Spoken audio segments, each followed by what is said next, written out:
नमस्कार सभी को।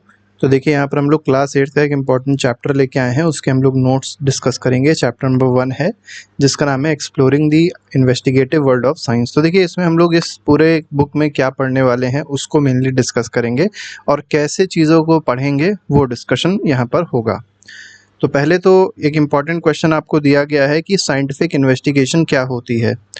तो पहला तो साइंटिफिक इन्वेस्टिगेशन में क्या होना चाहिए कि आप एक कोई क्वेश्चन पूछिए, कोई फोकस्ड क्वेश्चन पूछिए, ठीक। इसके बाद क्या है, उस क्वेश्चन से रिलेटेड जो भी एक्सपेरिमेंट्स हो सकते हैं वो सिंपल एक्सपेरिमेंट्स आपको करने हैं। फिर उन एक्सपेरिमेंट्स को आपको केयरफुली क्या करना है, ऑब्जर्व करना है। जो भी उससे रिजल्ट निकल रहे हैं, जो भी उससे ऑब्जर्वेशन हो रही है उसको रिकॉर्ड करना है और फिर आपको अपने आप से एक्सप्लेनेशन मिल जाएगा कि उसका जो आउटकम है, जो उसका आंसर है वो क्या है, ठीक है। जैसे एक एग्जांपल आपको दिया गया, वाई डज डो राइज। तो डो जो होता है वो कैसे राइज करता है ये आपको बताना है। Why does a puri puff up. तो पूड़ी जो है वो पफ अप क्यों आती है, मतलब उसमें एक पोर्शन अगर आप देखेंगे तो ज़्यादा फूल जाता है। तो ये सब चीज़ें आप साइंटिफिक इन्वेस्टिगेशन से कर सकते हैं। की आइडियाज़ कवर्ड इन क्लास 8, मतलब इस पूरी किताब में जो जो आइडियाज़ कवर होंगे वो क्या क्या होंगे। तो जैसे पहला चैप्टर, सेकंड चैप्टर जो है माइक्रोब्स के बारे में है, उसमें हम लोग बहुत छोटे छोटे ऑर्गेनिजम्स को डिस्कस करेंगे जो कि वाटर में भी हो सकते हैं, एयर में भी हो सकते हैं। कुछ ऐसे होंगे जो हेल्पफुल होंगे, डाइजेशन में हेल्पफुल होंगे, मेडिसिन बनाने के लिए हेल्पफुल होंगे, और कुछ हार्मफुल भी हो सकते हैं जो डिजीज़ कॉज करेंगे। इसके बाद आते हैं इसमें और क्या क्या दिया है माइक्रोब्स में कि हेल्थ के नीड्स क्या क्या हो सकती है इसमें, जैसे न्यूट्रिशियस फूड ये प्रोवाइड कर सकता है, एक्सरसाइज हो गया, मेडिसिन हो गया, वैक्सीन हो गया। तो इन सब में जो माइक्रोब्स होते हैं वो हेल्पफुल होते हैं।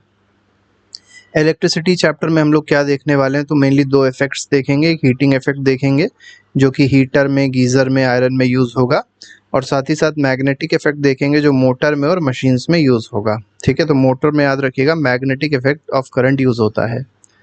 आगे बढ़ते हैं, फोर्स एंड मोशन चैप्टर में हम लोग क्या देखने वाले हैं, तो इसमें मेनली फोर्स के इफेक्ट्स देखेंगे कि वो चेंज करता है किस चीज़ को, स्पीड को चेंज कर देता है, ऑब्जेक्ट की डायरेक्शन को चेंज कर देता है जैसे।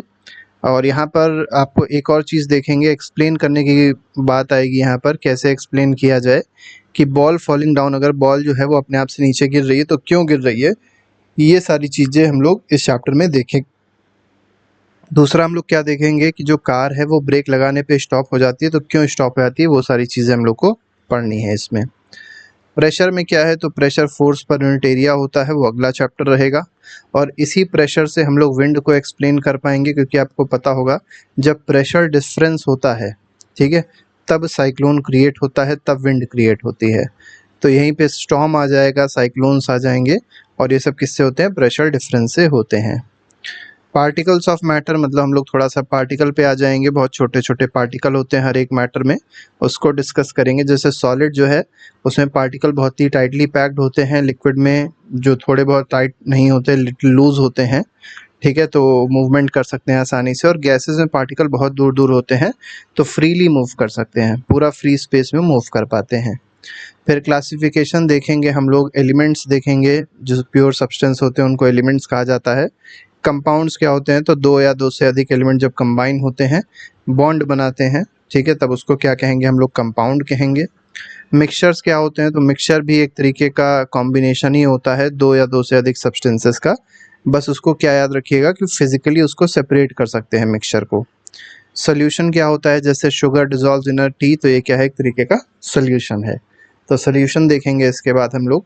इसके बाद लाइट देखेंगे। लाइट चैप्टर में हम लोग को क्या क्या देखना है, तो रिफ्लेक्शन ऑफ लाइट देखना है, रिफ्रैक्शन ऑफ लाइट देखना है, ठीक है। एप्लीकेशंस देखनी है लाइट की क्या क्या हो सकती है, जैसे ग्लासेस में कहाँ यूज़ होता है, मिरर में कैसे कैसे मिरर्स होते हैं, माइक्रोस्कोप में क्या यूज़ होता है, कैसे बनता है माइक्रोस्कोप, ठीक है। मून के फेजेस हम लोग देखेंगे, सनलाइट की वजह से जो होता है, और position of earth moon sun की बेसिस पे जो होता है, कैलेंडर्स कैसे क्रिएट होते हैं, वो सारी चीज़ें हम लोग लाइट चैप्टर में देखेंगे।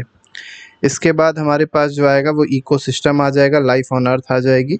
ये मतलब इन्वायरमेंट से रिलेटेड थोड़ा टॉपिक रहेगा और ये भी बहुत ही इंपॉर्टेंट टॉपिक रहेगा, ठीक है। इसमें हम लोग क्या देखेंगे, living beings depend on air, water, sunlight and other organisms, ठीक है। तो जिन जिन चीज़ों पे डिपेंडेंस होता है लिविंग बींग्स का, उनको देखेंगे। Earth is just right for life. तो अर्थ आपको पता ही है लाइफ के लिए बहुत ही अच्छी है, बहुत मतलब एक राइट चीज़ है। इसके बाद प्रॉपर डिस्टेंस फ्रॉम सन है अर्थ का, ठीक है। लिक्विड वाटर यहाँ पर है, ऑक्सीजन प्रेजेंट है, एटमॉस्फेयर प्रेजेंट है, इसीलिए लाइफ एग्जिस्ट करती है कहाँ पर, अर्थ पर। ठीक है, लेकिन यहाँ पर आप देख सकते हैं अर्थ में क्या हो रहा है, क्लाइमेट चेंज हो रहा है। ठीक है, और ये कौन कॉज कर रहा है, ह्यूमन एक्टिविटीज़ की वजह से क्लाइमेट चेंज हो रहा है, और ये बहुत ही बड़ा चैलेंज है। चलिए आप लोग कमेंट बॉक्स में बताइएगा क्लाइमेट चेंज होने के कुछ कॉजेज, आप बताइएगा क्यों क्लाइमेट चेंज हो रहा है आजकल बहुत ज़्यादा।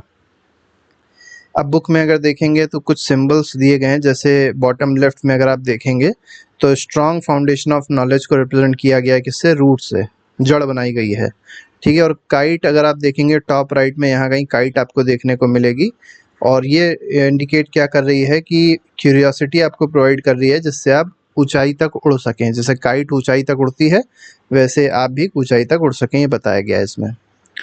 Together stay grounded in observation plus सोर विद इमेजिनेशन, मतलब अगर दोनों कंबाइन कर दिया जाए तो आपको क्या रखना है, तो आपको ऑब्जर्वेशन करना है ग्राउंड में रह के, और साथ ही साथ आपको इमेजिन भी करते रहना है चीज़ों को, तभी आप आगे कुछ ना कुछ नया इनोवेशन कर सकते हैं। साइंटिफिक मेथड्स क्या क्या होते हैं, जैसे वाई पूड़ी पफ अप, कैसे पूड़ी जो पफ अप होती है क्यों होती है। तो पहले तो आपको क्या करना है, क्वेश्चन पूछना है, फिर एक एक्सपेरिमेंट को प्लान करना है, जैसे change floor thickness oil temperature, ये सब चीज़ें आप चेंज करके देख सकते हैं। कंट्रोल वेरिएबल में क्या क्या है, change one thing at a time, मतलब या तो पहले आप फ्लोर को चेंज कर दीजिए, ये सारी चीज़ें सेम रखिए। फिर दूसरा क्या कर सकते हैं, ऑयल का टेम्परेचर आप चेंज कर सकते हैं, इन दोनों चीज़ों को अलग अलग कर सकते, मतलब सेम रख सकते हैं। तो आप जब एक्सपेरिमेंट करते हैं तो किसी ना किसी चीज़ को बदल के दूसरे रिजल्ट्स देखते हैं। ठीक है, तो वही चीज़ यहाँ पर कही गई है। फिर आपको क्या करना है, हर एक ऑब्जर्वेशन को रिकॉर्ड करना है। ठीक है, टाइम देखना है कितना टाइम लगा पफिंग होने में, और इससे क्या हो जाएगा, आपको नए क्वेश्चंस जो होंगे वो क्रिएट होंगे, कुछ आपको रिजल्ट्स मिलेंगे। तो इसी को कहते हैं क्या, सिस्टमैटिक इन्वेस्टिगेशन इसी को कहा जाता है। मतलब अपने आप से ही आपने इन्वेस्टिगेशन किया, और यही क्या है, रियल हार्ट ऑफ साइंस है। ठीक है, अब टेकअवेज में देख लेते हैं क्या क्या चीज़ें। तो मेनली ये कंक्लूजन है कि साइंस होता क्या है, तो साइंस में अगर आप देखेंगे वंडर्स हैं, क्वेश्चंस हैं, एक्सपेरिमेंट्स हैं और आंसर्स है। इसके बाद साइंस क्या करती है, हम लोग को एवरीडे लाइफ से कनेक्ट करती है, जैसे हम लोग को फूड के बारे में पता चलता है, इलेक्ट्रिसिटी के बारे में पता चलता है, विंड्स के बारे में, हेल्थ के बारे में पता चलता है, और बहुत सारी बड़ी बड़ी मिस्ट्रीज जो हैं वो भी साइंस सॉल्व करती है। जैसे मून क्या है, कैसे उसका रिवोल्यूशन होता है, किसके अराउंड रिवोल्यूशन होता है, ठीक है, एग्जिस्टेंस उसका कैसे हुआ, क्लाइमेट कैसे चेंज होता है, क्लाइमेट क्या होता है, अर्थ में लाइफ कैसे एग्जिस्ट करती है।